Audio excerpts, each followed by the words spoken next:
Salut à tous, je suis Kaiwai et vous êtes sur Dragon Collection, la chaîne entièrement consacrée à Dragon Ball. Vous aimez Dragon Ball Super, en animé, en manga ou les deux? Eh bien restez, ça va vous plaire, on va parler de l'arc Moro et de son adaptation éventuelle en animé. Si vous n'aimez pas trop Dragon Ball Super ou que vous n'avez pas accroché spécialement à l'arc Moro, eh bien restez également parce que j'ai une petite question pour vous. Est-ce que vous avez du mal avec l'arc Moro parce que vous trouvez vraiment cet arc mauvais, ou bien est-ce que simplement vous n'appréciez pas le travail de Toyotaro? Est-ce que par hasard vous ne mélangeriez pas un petit peu votre désamour pour l'auteur du manga avec la qualité intrinsèque de cet arc? Je pose tout simplement la question. Alors rassurez-vous, j'ai de bonnes nouvelles pour tout le monde. En toute logique, l'arc Moro sera adapté en animé, et il y a de fortes chances pour que, si c'est le cas, ce soit encore meilleur qu'en manga. En tout cas, on va parler de ça dans cette vidéo. Que si l'arc Moro en série TV est adapté directement tel quel du manga, eh bien le public sera déçu forcément, en tout cas ceux qui auront lu l'arc, ils seront déçus. Il faut donc un maximum de contenu inédit, une plus-value que seule l'animation peut apporter. Alors évidemment, je vous l'ai souvent dit, la Toei pourra profiter du boulot déjà abattu par Toyotaro dans le manga. Ils pourront, dans la série TV, garder le meilleur du manga et éventuellement améliorer le reste. On sait évidemment que le manga n'est pas parfait, et en animé, on peut très bien gommer certaines choses qui ne vont pas dans l'arc Moro en manga. On peut également ajouter du contenu. Rallonger une série, évidemment, en soi, ça peut être considéré comme du simple remplissage, mais finalement, autant qu'il développe le scénario de base de cet arc, plutôt que de nous noyer sous des fillers de merde, comme on a pu avoir droit dans la première partie de Dragon Ball Super, il faut pas se leurrer. Donc moi ici je vais essayer de vous prouver tout simplement que tout ça est absolument envisageable, améliorer l'arc pour vraiment en faire quelque chose d'excellent. Je pense que le potentiel de cet arc est énorme. Alors pour commencer, en préambule de tout ça, je pense personnellement qu'il serait quasiment indispensable d'adapter le manga de Toriyama, Galactic Patrol Jacko, donc qui fait un volume qui peut être considéré comme le volume 0 de Dragon Ball finalement, qui raconte pas mal de choses de la genèse de Dragon Ball. En fait, il y a plusieurs raisons pour lesquelles il est indispensable. Premièrement, Jacko est arrivé comme un cheveu dans la soupe dans Dragon Ball Super. Ceux qui n'avaient pas lu Galactic Patrol, le manga, Jacko ne savait tout simplement pas de qui il s'agissait, donc il y a encore une bonne raison de l'introduire, c'est pas trop tard, je vais dire. Deuxièmement, le manga est excellent, il y a de l'action, il y a de l'humour, il y a des personnages très, très bien écrits, donc rien que pour ça, ça mérite d'être adapté. Et puis finalement, et surtout j'ai envie de dire, si l'arc Moro est adapté en série TV, eh bien la Patrouille Galactique et Jacko ont un énorme rôle à jouer dans cet arc, donc ça me paraît quand même assez indispensable une bonne fois pour toutes d'adapter ce manga en animé, afin d'expliquer pas mal de choses sur la Patrouille Galactique. Donc voilà, beaucoup de raisons de voir, je sais pas moi, une dizaine d'épisodes, entre 5 et 10 épisodes de cette adaptation. Et ensuite, ça pourrait également être, on peut imaginer que ça serait un TV special, imaginez le retour de Dragon Ball Super à la télé, qui débuterait par un TV special. On en a déjà eu deux, c'était évidemment le TV special de Bardock et celui des androïdes, donc ce serait pas la première fois, ce serait une bonne entrée en matière, je veux dire. Vous voyez déjà, d'emblée, on a du contenu qui peut s'additionner à l'arc Moro et qui est intéressant, et pas un bête fillers. Donc là, il y a déjà matière à débuter et à lancer le retour de Dragon Ball Super à la télé. Alors je vais tout simplement me plonger dans l'arc Moro en manga avec vous, et voir un petit peu les choses, comment elles pourraient être adaptées, et ce que l'animé pourrait ajouter ou améliorer. Alors ça commence fort parce que dès la première page de l'arc Moro, on a déjà quelque chose qui illustre parfaitement ce que j'essaye de vous expliquer dans cette vidéo. Tout simplement Vegeta qui voit Goku qui vient de se téléporter et qui lui demande où est-ce que t'étais. Alors Goku lui cache où il était, il lui dit rien. Forcément, c'est pas là pour rien. Goku était sans aucun doute sur Vampa avec Broly. Et donc déjà là, si on veut écrire une histoire, on peut avoir un lien réel entre le film, qui est la dernière apparition de Dragon Ball Super sur les écrans, et la nouvelle série l'arc Moro. On pourrait déjà avoir un lien avec un mini filler, ça peut être un demi-épisode comme plusieurs épisodes, où on voit Goku, je ne sais pas moi, s'entraîner, et en tout cas avoir une relation entre guillemets qui a évolué avec Broly. Donc vraiment pour faire le lien entre la passerelle entre ce qu'on connaît de Dragon Ball Super actuellement et l'arc Moro, l'adaptation en animé. Alors ça continue de plus belle, la page suivante, on voit une seule case de manga où Goku et Vegeta s'entraînent. Alors cette case pourrait être rallongée, entre guillemets, pas pour le plaisir de faire du combat pour rien, mais simplement pour remettre à niveau le téléspectateur, qui ne sait peut-être plus où en sont les personnages réellement, permettre en fait de voir à quel niveau ils sont, quel niveau de maîtrise. Vegeta d'ailleurs demande à Goku où en est l'Ultra Instinct, il n'en est nulle part. Et voilà, un petit combat entre les deux personnages pour remettre vraiment à jour les spectateurs. Qu'on avance dans l'histoire, on découvre Merus, la patrouille galactique, etc.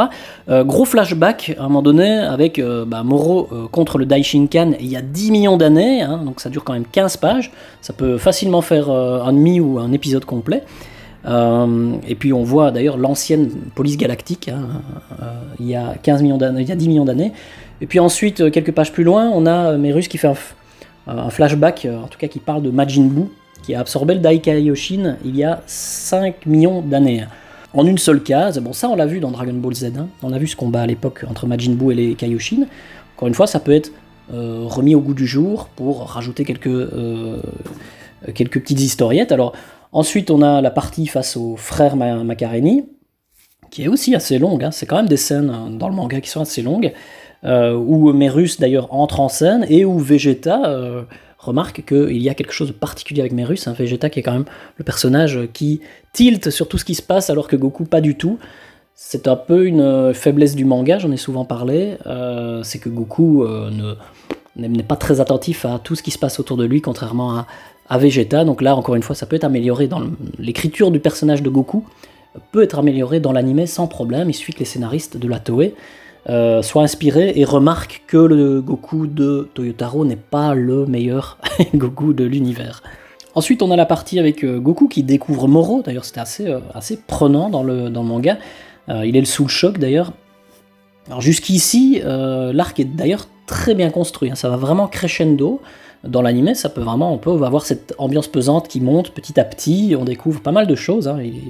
Cet arc est pas mal. L'histoire, en tout cas, potentielle de cet arc jusque-là est bien amenée.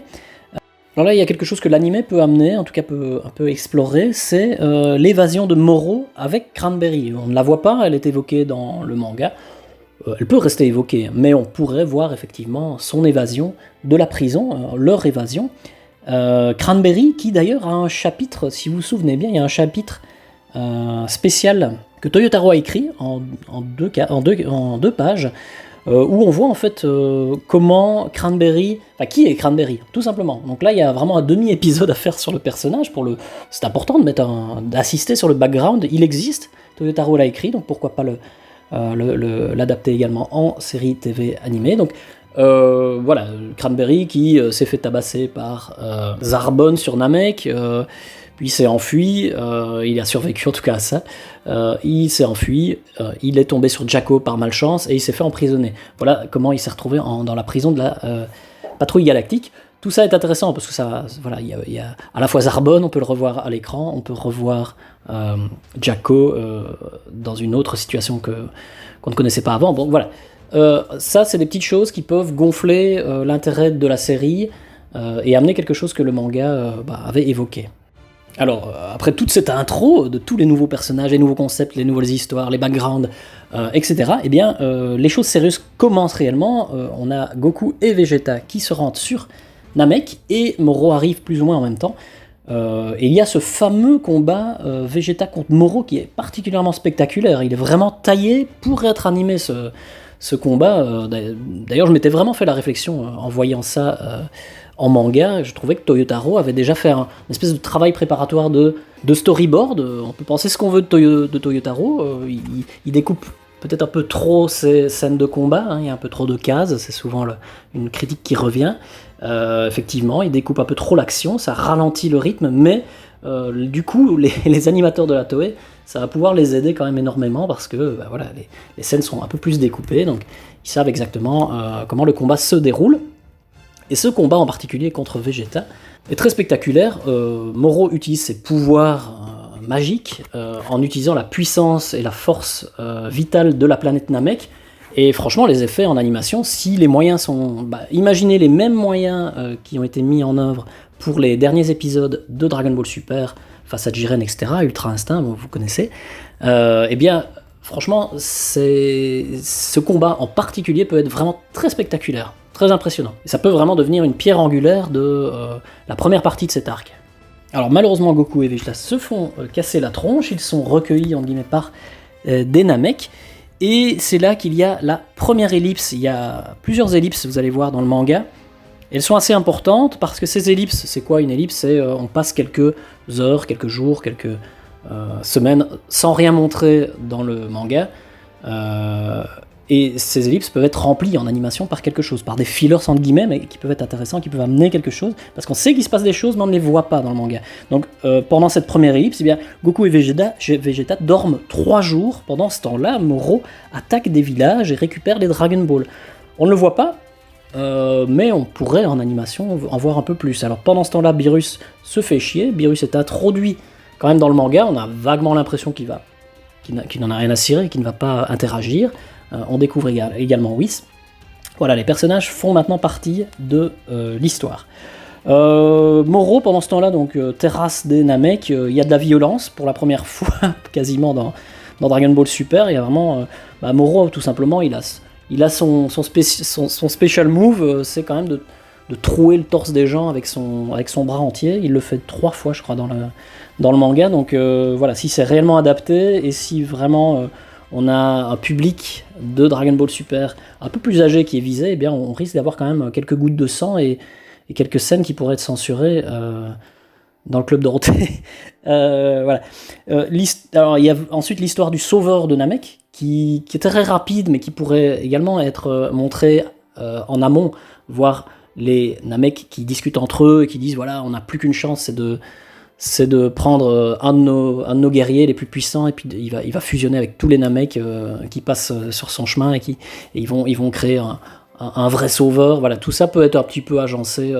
Le manga a très vite passé cette histoire, ça pourrait être un peu gonflé pour rendre la chose encore plus glorieuse et à la fois malheureuse, parce que évidemment le sauveur de Namek ne tient pas une seconde face à Moro. Vous voyez, l'air de rien, il y a toutes les bases posées, l'adaptation de Toyotaro, et puis l'air de rien, pas mal de choses qu'on pourrait rajouter, et qui en tout cas en animation, on pourrait vraiment donner super bien. Donc jusque là, moi ça m'emballe énormément. Ensuite on a le combat Moro contre Mirus, et puis ce fameux combat de Majin Buu qui est terrible, moi j'adore ce combat de Majin Buu, excellent, et puis également le Dai Kaioshin qui intervient, donc tout ça est intéressant. Il y a énormément de combats, l'air de rien, dans cet arc, et surtout des combats différents avec pas mal de personnages différents, donc ça varie et ça peut être très chouette à l'écran. Alors on en vient encore à une scène qui peut être qualifiée de mythique entre guillemets, qui pourrait en tout cas l'être si la mise en scène de l'anime est bonne. C'est ce fameux moment où Cranberry demande à Polunga, le dragon de Namek, de rendre les pouvoirs de Moro à leur apogée. Et là, la scène est assez impressionnante parce que Moro se rend à toute vitesse jusqu'à Polunga, et sa puissance est tellement écrasante qu'en traversant le ciel, sa puissance écrase Goku et Vegeta au sol. Rien qu'en manga, avec la mise en scène pourtant parfois un peu douloureuse de Toyotaro, moi j'étais vraiment scotché. Donc encore une fois, une scène qui peut être terrible. Voilà, je pense qu'on va s'arrêter là pour la première partie de la vidéo. Sinon ça risque d'être un peu indigeste pour vous. C'est une longue vidéo, une bonne grosse demi-heure. Voilà, coupée en deux. Je vous donne rendez-vous demain pour la suite de l'analyse de la deuxième partie de l'arc Moro, pour les conclusions sur l'arc Moro, et puis quelques prémonitions de ce qui pourra se passer dans l'avenir par rapport à Dragon Ball Super. Voilà, je vous donne rendez-vous demain.